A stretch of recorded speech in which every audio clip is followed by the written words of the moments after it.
नमस्कार दोस्तों, स्वागत है आपका आपके अपने news channel Jharkhand news network में। आइए जानते हैं आज की 25 मुख्य बड़ी खबरों को।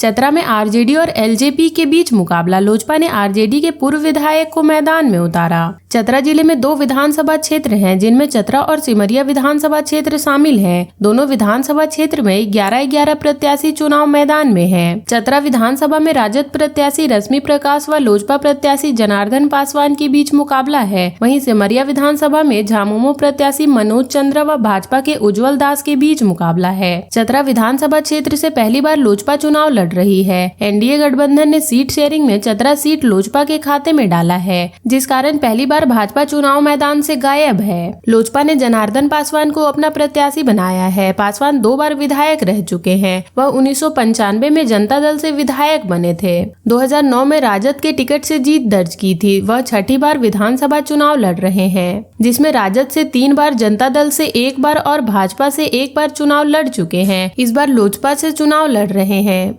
राजद प्रत्याशी रश्मि प्रकाश पहली बार चुनाव मैदान में उतरी हैं। वह मंत्री सत्यानंद भोक्ता की पुत्र वधू हैं। भोक्ता जाति को एससी से एसटी में शामिल किए जाने के कारण मंत्री चुनाव नहीं लड़ पा रहे थे। सत्यानंद भोक्ता भी चतरा विधानसभा से 4 बार चुनाव लड़ चुके हैं, जिसमें 3 बार विधायक बने। वर्ष 2000 व 2005 में भाजपा सीट से विधायक चुने गए। वर्ष 2019 के चुनाव में राजद की सीट से जीत दर्ज की थी। वे जब विधायक बने, मंत्री बने, लोजपा प्रत्याशी की जीत दिलाने के लिए एनडीए के घटक दल लगे हुए हैं, तो वहीं राजद प्रत्याशी को जीत दिलाने के लिए इंडिया गठबंधन के घटक दल लगे हुए हैं।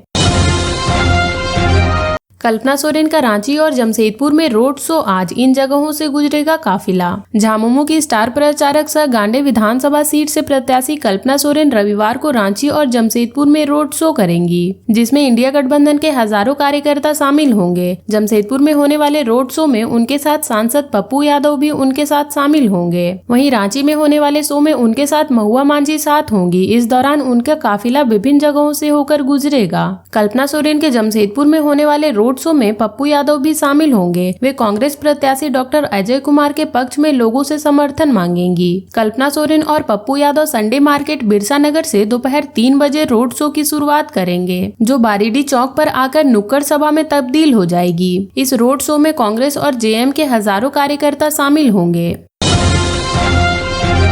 अमित शाह थोड़ी देर में जारी करेंगे घोषणा पत्र, जाने क्या हो सकता है इसमें खास। बीजेपी का घोषणा पत्र अब थोड़ी ही देर में जारी हो जाएगा। केंद्रीय गृह मंत्री अमित शाह इसे रांची के रेडिएशन ब्लू में जारी करेंगे। पार्टी ने इसे संकल्प पत्र का नाम दिया है। इस घोषणा पत्र की खास बात यह है कि भगवान बिरसा मुंडा की 150वीं जयंती को ध्यान में रखकर 150 संकल्प लिए गए हैं। इसमें उन योजनाओं को बहाल किया जा सकता है जिसे हेमंत सोरेन की सरकार ने बंद कर दिया था।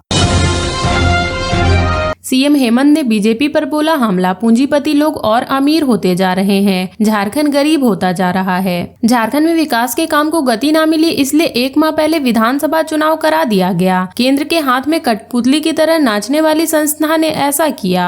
यह उनका अधिकार है, पर काम को गति न मिली, इसलिए समय से पहले चुनाव करा रहे हैं। ये बातें मुख्यमंत्री हेमंत सोरेन ने तोरपा प्रखंड के तपकरा में आयोजित चुनावी सभा में कही। मुख्यमंत्री ने तोरपा विधानसभा से झामुमो उम्मीदवार सुदीप गुड़िया व खूंटी विधानसभा से झामुमो उम्मीदवार राम सूर्य मुंडा को वोट देकर जिताने की अपील की है। उन्होंने कहा कि भाजपा के लोग झारखंड को दुधारू गाय समझकर दूध दूह लेते हैं, पर चारा नहीं देते। पूंजीपति लोग और अमीर होते जा रहे हैं, जबकि झारखंड गरीब होता जा रहा है। उन्होंने कहा कि इस चुनाव में एक तरफ पूंजीपतियों की जमात है, दर्जनों हेलीकॉप्टर से उड़ रहे हैं, एक तरफ हेमंत सोरेन है जो उनका मुकाबला कर रहे हैं। भाजपा की जनता हेमंत सोरेन के साथ है, अतः ऐसे हजारों भाजपाइयों को गुजरात भगा देंगे। हेमंत सोरेन ने कहा कि असम के मुख्यमंत्री आकर आदिवासियों के हितों में बात करते हैं, जबकि असम के आदिवासियों की स्थिति बदतर है। सीएम ने कहा कि राज्य में हमारी सरकार बनी तो प्रत्येक परिवार को प्रतिवर्ष 1 लाख रुपए देंगे। मैया सम्मान योजना की राशि दिसंबर से 2500 रुपए कर दी जाएगी। हमने किसानों को राहत देते हुए 2 लाख रुपए तक का ऋण माफ कर दिया है।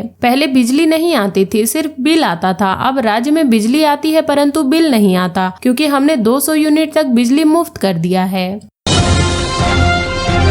झारखंड में पहली बार बीजेपी जेएम दोनों गठबंधन आमने सामने, किसी भी पार्टी को अब तक नहीं मिला बहुमत। झारखंड राज्य गठन के बाद अब तक झारखंड में 4 विधानसभा चुनाव हो चुके हैं। इस बार के चुनाव में पहली बार झामुमो इंडिया गठबंधन व भाजपा सहयोगी दलों के साथ मिलकर चुनाव लड़ रही है। राज्य में अब तक किसी भी एक दल को पूर्ण बहुमत नहीं मिला है, पर पिछले 2 चुनाव से गठबंधन को बहुमत मिल रहा है। वर्ष 2014 के चुनाव में भाजपा गठबंधन तो वर्ष 2019 के चुनाव में झामुमो गठबंधन को बहुमत मिला था। वर्ष 2014 के चुनाव में भाजपा का आजसू के साथ गठबंधन हुआ था, पर झामुमो व कांग्रेस अलग अलग चुनाव लड़ रहे थे। इसी प्रकार वर्ष 2019 के चुनाव में झामुमो, कांग्रेस और राजद का गठबंधन हुआ था। तीनों दलों ने मिलकर चुनाव लड़ा था और गठबंधन को बहुमत भी मिली थी। वर्ष 2019 में भाजपा व आजसू पार्टी दोनों अलग अलग चुनाव लड़ी थी। इस वर्ष दोनों प्रमुख दल गठबंधन के साथ आमने सामने हैं। भाजपा का आजसू, जेडीयू व लोजपा के साथ गठबंधन है, वहीं झामुमो का कांग्रेस, राजद और माले के साथ गठबंधन है। राज्य में भाजपा को वर्ष 2014 के चुनाव में सबसे अधिक 37 सीटें मिली थी, वहीं झामुमो को वर्ष 2019 के चुनाव में सबसे अधिक 30 सीटें मिली थी। वर्ष 2019 में कांग्रेस को भी सबसे अधिक 16 सीटों पर जीत मिली थी। राज्य में भाजपा का जेडीयू के साथ 2 चुनाव के बाद गठबंधन हुआ है। वर्ष 2014 व 2019 के चुनाव में भाजपा और जेडीयू के साथ गठबंधन नहीं हुआ था। सीएम हेमंत का पीएम मोदी के नाम खुला पत्र, कहा बकाया राशि लौटाएं, झारखंड के विकास के लिए आवश्यक। मुख्यमंत्री हेमंत सोरेन ने सोशल मीडिया एक्स पर प्रधानमंत्री नरेंद्र मोदी के नाम एक पत्र जारी किया है। मुख्यमंत्री ने कहा कि गृह मंत्री अमित शाह झारखंड आ रहे हैं, कल प्रधानमंत्री भी झारखंड आ रहे हैं। मैं पुनः उनसे करबद्ध प्रार्थना करता हूँ कि हम झारखंड वासियों का बकाया 1,36,000 करोड़ रुपए लौटा दें। झारखंड और झारखंड वासियों के विकास के लिए यह राशि अत्यंत आवश्यक है। सीएम हेमंत सोरेन ने लिखा कि मैं भाजपा के दोस्तों से, खासकर सांसदों से अपील कर रहा हूं कि हम झारखंड वासियों के इस बकाया को दिलाने में हमारी मदद करें। सीएम द्वारा खुले पत्र में कहा गया कि कोयला रॉयल्टी के रूप में 2900 करोड़ रुपए, पर्यावरण मंजूरी सीमा उल्लंघन के रूप में 32,000 करोड़ रुपए, भूमि अधिग्रहण मुआवजे के रूप में 41,142 करोड़ रुपए और इस पर लगी सूद की राशि 60,000 करोड़ रुपए मोदी लौटा दें। उन्होंने प्रधानमंत्री से कहा कि इस बकाया राशि से शिक्षा, स्वास्थ्य, महिला और बाल विकास, पेयजल की योजनाएं चलाई जा सकेगी। मैया योजना बच्चे, युवा, वृद्ध, किसान, मजदूर, आदिवासी, मूलवासी, दलित, अल्पसंख्यक, विस्थापित समाज के अंतिम पायदान पर खड़े लोगों के लिए योजना चलाने में कठिनाई हो रही है। सीएम ने कहा कि सर्वोच्च न्यायालय की 9 सदस्यीय पीठ ने राज्य के हित में फैसला लिया है। न्यायालय ने स्पष्ट किया कि खनन और रॉयल्टी शुल्क वसूलने का अधिकार राज्य को है। रॉयल्टी एक कर नहीं है और इसलिए इस पर कोई सीमा नहीं लगाई जा सकती।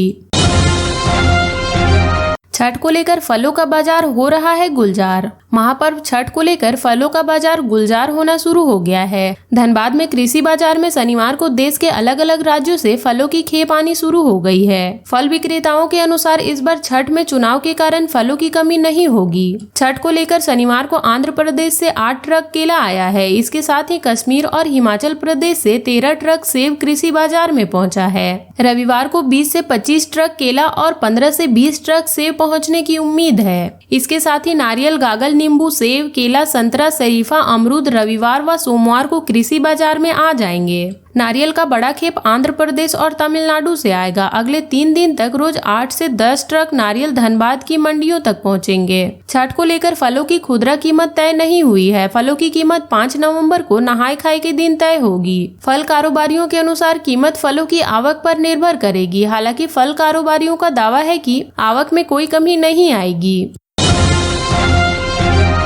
नया बाजार के युवक से 42,000 रुपए की साइबर ठगी। नया बाजार के न्यू रमजान कॉलोनी निवासी मोहम्मद इमरान खान ने 42,000 रुपए की ऑनलाइन धोखाधड़ी की शिकायत एनसीआर पोर्टल पर दर्ज कराई है। 3 किस्त में उनके बैंक खाते से निकासी की गई है। बताया कि पीएनबी बैंक मोड़ शाखा में उनका खाता है। इसमें 28 से 30 अक्टूबर को ऑनलाइन माध्यम से क्रमशः 5,000, 35,000 व 2,000 रुपए की निकासी हुई है। इसकी जानकारी उन्हें नहीं है, न ही पैसे की निकासी से संबंधित किसी तरह का मैसेज उन्हें मिला। बताया कि 31 अक्टूबर को अपने दोस्त को फोन पे के जरिए 10,000 रुपए भेजने का प्रयास किया, लेकिन पैसा नहीं गया। बैलेंस चेक करने पर उन्हें पता चला कि उनके खाते में रुपए कम है। उन्होंने तत्काल बैंक मोड़ थाने से संपर्क किया। पुलिस ने उसे बैंक से संपर्क करने की सलाह दी। वह बैंक गए और स्टेटमेंट निकलवाया। पता चला कि 3 किस्त में ऑनलाइन माध्यम से पैसे की निकासी हुई है। उन्होंने अपने रिश्तेदार पर उनके बैंक खाते से धोखाधड़ी करने का अंदेशा जताया है।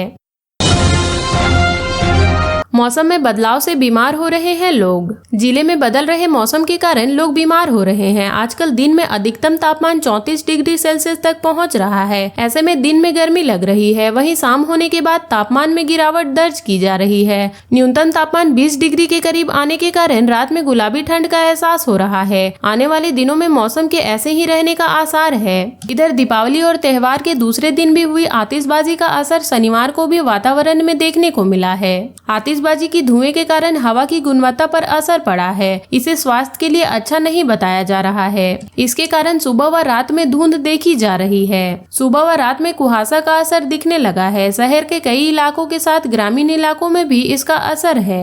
रात में लोगों को गुलाबी ठंड महसूस हो रही है। 5 नवंबर से तापमान में और बदलाव हो सकता है। अधिकतम तापमान में गिरावट हो सकती है।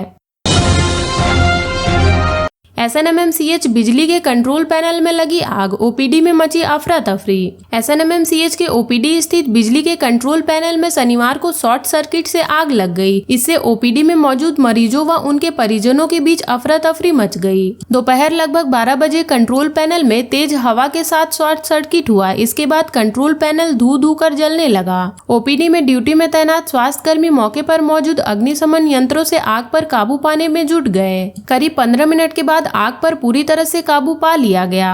बता दें कि SNMMCH के ओपीडी बिल्डिंग में लंबे समय से वायरिंग की मेंटेनेंस नहीं हुई है। लगभग 5 माह पूर्व ओपीडी स्थित पेडियाट्रिक विभाग के समीप इलेक्ट्रॉनिक पैनल में शॉर्ट सर्किट से आग लगने की घटना हो चुकी है। साली को लेकर भाग रहा युवक पकड़ाया, जमकर पिटाई। साली को लेकर भाग रहे जीजा को शनिवार की रात युवती के परिजनों ने पकड़ लिया। धनबाद स्टेशन रोड में साली के साथ पकड़ाए जीजा की परिजनों ने जमकर पिटाई कर दी। इस दौरान स्टेशन रोड में घंटों तक हंगामा चलता रहा। बाद में परिजन उक्त युवक को घर ले गए। जानकारी के अनुसार केंदुआ में रहने वाले युवक का अपनी साली के साथ प्रेम प्रसंग चल रहा था। शनिवार को घर से भागने की नीयत से दोनों निकले। इसकी जानकारी युवक की पत्नी व उनके अन्य परिजनों को हुई। दोनों को ढूंढते हुए परिजन स्टेशन पहुंचे और उन दोनों को धर दबोचा। इसके बाद परिजनों ने आरोपी युवक की जमकर पिटाई कर दी। परिजनों ने बताया कि लगभग 6 वर्ष पहले युवक की शादी हुई थी। उसे 4 बच्चे भी हैं। झूठे प्रेम जाल में फंसाकर वह अपनी साली को भगाकर ले जा रहा था। भाजपा प्रत्याशी राज सिन्हा ने चुनावी सभा को किया संबोधित। धनबाद विधानसभा क्षेत्र से भाजपा प्रत्याशी राज सिन्हा ने शनिवार को विभिन्न स्थानों पर सघन जनसंपर्क अभियान चलाया। चुनावी सभा को भी संबोधित किया। धनसार स्थित विश्वकर्मा प्रोजेक्ट में चुनावी जनसभा को संबोधित करते हुए झारखंड में अमन चैन के लिए भाजपा की सरकार बनाने की अपील की। सभा का आयोजन धनबाद मजदूर संघ के नेता अरविंद सिंह अवधेश सिंह के नेतृत्व में किया गया। उन्होंने कहा, भ्रष्टाचार की बुनियाद पर खड़ी सरकार को बदलना है। कहा कि वर्तमान सरकार से जनता त्रस्त है। हमारी सरकार आने पर युवाओं महिलाओं रोजगार के लिए सरकार अनेक योजना लाएगी, जिसे हम पंचपरन में घोषित किए हुए हैं। और अब तक के लिए इतना ही। ऐसे ही वीडियोस के लिए लाइक शेयर एंड सब्सक्राइब करें और जुड़े रहे झारखंड न्यूज नेटवर्क से।